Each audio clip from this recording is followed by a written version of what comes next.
Right here. Right now. Action of the Electro Archon. Where the blossoms of the sacred Sakura bloom. Ha! Yeah!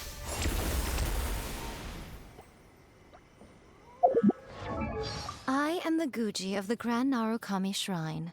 The purpose of my visit is to monitor your every move, for such is the order of the shrine. Oh, come on, don't be so nervous.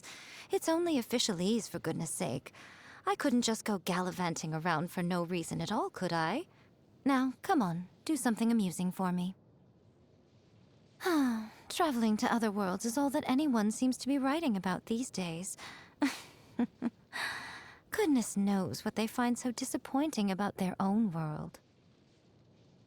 Most humans could have the entirety of their fleeting lives chronicled in but a few short lines. Their stories really make for terribly dull reading. Personally, I think the idea of things staying the same forever is quite beautiful. But alas, that is simply not the way the world works. If this rain keeps up, my fur will be dripping wet. Many people dread the sound of thunder. To me, it sounds fondly familiar. I always see these non-sentient kitsune pouncing headfirst into the snow, scavenging for food. You'd like to see me do that? Haha, I'm sure you would. Morning. You look awfully drowsy. Didn't you sleep well? Come on then, what is it? What mischief were you up to last night, Ugh, what a headache. What should I have for lunch? Not fried tofu again. I'm in the mood for something a little lighter today. Oh, I know. I haven't seen the Yashiro Commission girl in a while. Let's get her to make us a little something, The moon is simply magnificent tonight. We mustn't squander it. Come, join me for a moonlight stroll. I won't take no for an answer. I suppose I should get some sleep. I must say, I do find it hard to doze off peacefully without the soothing sound of thunder booming in the background. Eternity means never having to let go of what you already have. But on the other hand, it also means giving up on all other possibilities. That's just the way of the world. No one can have everything. Humans are just fascinating creatures. That's why I'm so fond of them. They live such short lives, but for the time they're around, they shine as bright as the midday sun. There are some whose light never grows dim, even over great stretches of time. These are the lives that make for real page-turners. Boring. Utterly boring. Ugh, what could have possibly persuaded these people to become authors? Say, why don't you write out your story and submit it to Yai Publishing House? I'm sure that would keep me amused. I'm sure it would be a bestseller. Sealing yourself away from the rest of the world may only serve to accelerate the effects of erosion. Imagine a world consisting of you and you alone, with no one else to reflect you back at yourself. How awful that would be. Whenever we are together, it is vital that we always shine a light for each other, okay? It's rather difficult to remain enlightened in the dark. You're saying you like how I wear my vision? You certainly have an eye for a priceless treasure. Well then, I bet you'd like to pet it. Heat oil on a medium-high flame in a pot. Add the tofu and reduce the heat to a low flame. Cook until golden brown, take it out, then serve piping hot. There you have it, fried tofu. There's nothing more delicious in this world. Well, I've told you how to make it, have I not? Why are you still standing there? Though I occasionally get a little weary of the sight of it, I can't exactly avoid seeing it at the Grand Narukami Shrine after all. My fate is intimately intertwined with the sacred Sakura. Locking herself away in the plane of euthymia when she clearly wants to be out. It's just willful self-torture, really.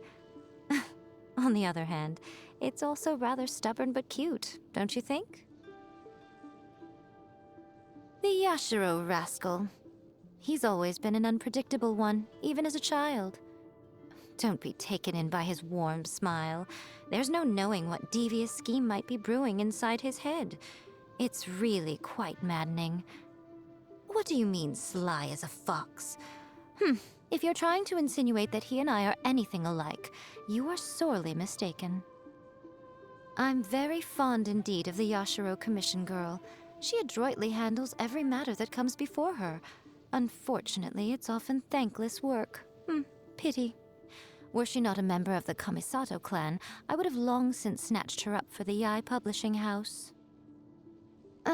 Not the sharpest Tengu in the forest. She certainly didn't inherit the brilliant mind of Daddy Tengu, that's for sure. How shall I put this? I suppose being blunt and dispensing with tact has its own advantages. But I do hope that the next time she visits the shrine, she keeps to herself. I've got better things to do than answer her incessant questions about A. Naganohara fireworks are well worth the wait every year. Word is that she caused quite an uproar among the Tenryo Commission recently by setting off fireworks all over the place. I'm sure the members of the Kujo clan must have turned purple with rage. A pity I couldn't be there to see it for myself. Now that you mention it, it's been a while since I last saw Ganyu. Before the Sakoku decree came into effect, the two of us would often meet to discuss bilateral relations between our two nations. I always found her quite reliable. The next time you go to Liyue, take her some more fresh sea Ganoderma for me. These divine priestesses seem to be getting cuter every generation. I wonder how she looks performing the dance of divine peace. Perhaps even little schools of fish swish around her while she spins.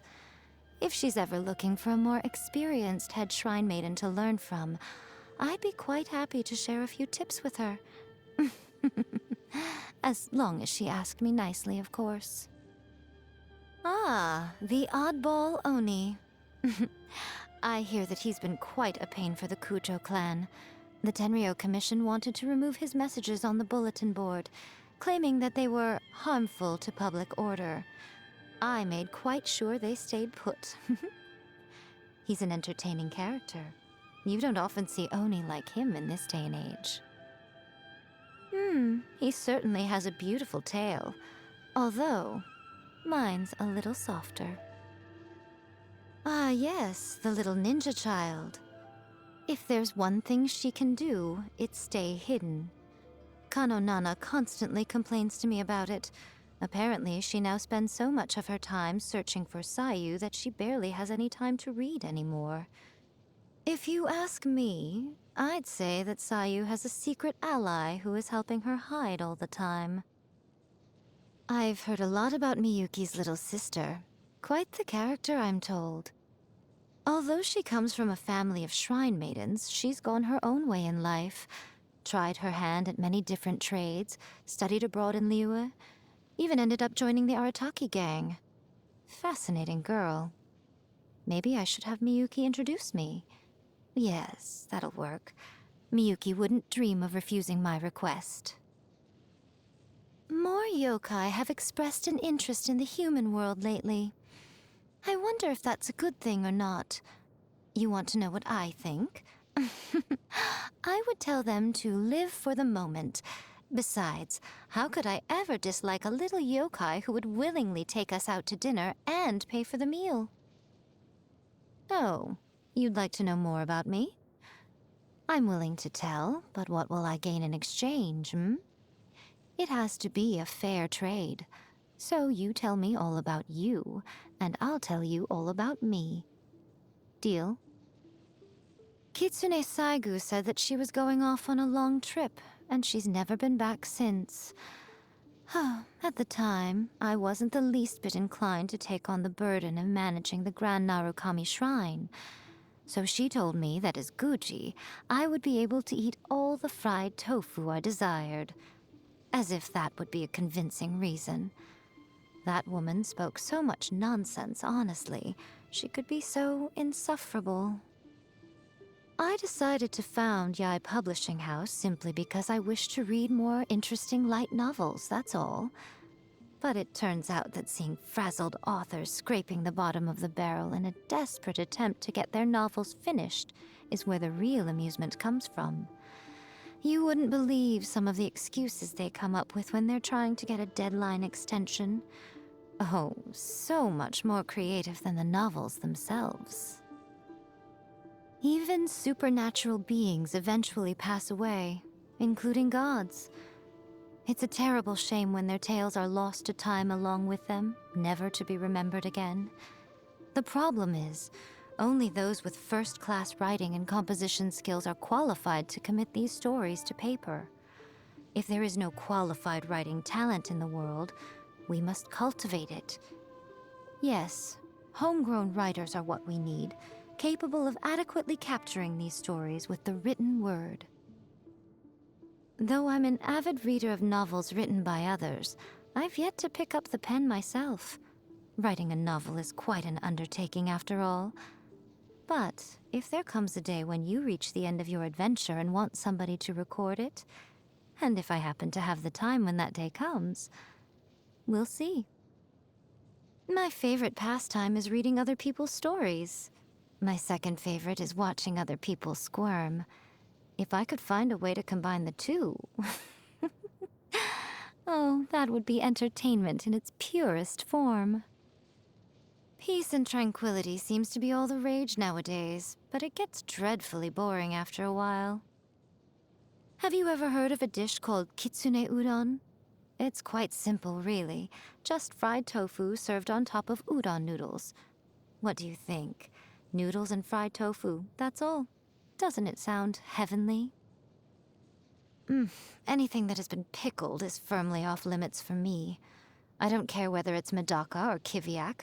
What sort of person can stand that vile stench? I, for one, am Guji of the Grand Narukami Shrine, and I refuse to defile myself by ingesting such pungent things. My, you really know what appeals to my tastes, don't you? Since you've made it yourself, I guess having a little taste is the least I can do. How should I put this? There's so much room for improvement that the only way is up. Ah, so today is your birthday. Ahem. On your ceremonious reckoning of years, I task my kin with seeing to it that that which you seek you shall surely find, and that that for which your heart longs you shall surely receive. Remain pure of heart and true of spirit, and their protection shall be bestowed on you. There you go. May all go well in your year ahead, and may all your wishes be fulfilled. Are we done? When training to become a shrine maiden, the title of Chokai is granted once one has completed their requisite studies and can correctly chant for ceremonies. This might be very straightforward for humans, but it's the most difficult step for the kitsune. We are only foxes, after all. The training required to become a Guji's assistant, or sekai, is arduous indeed. You must observe a myriad of harsh restrictions.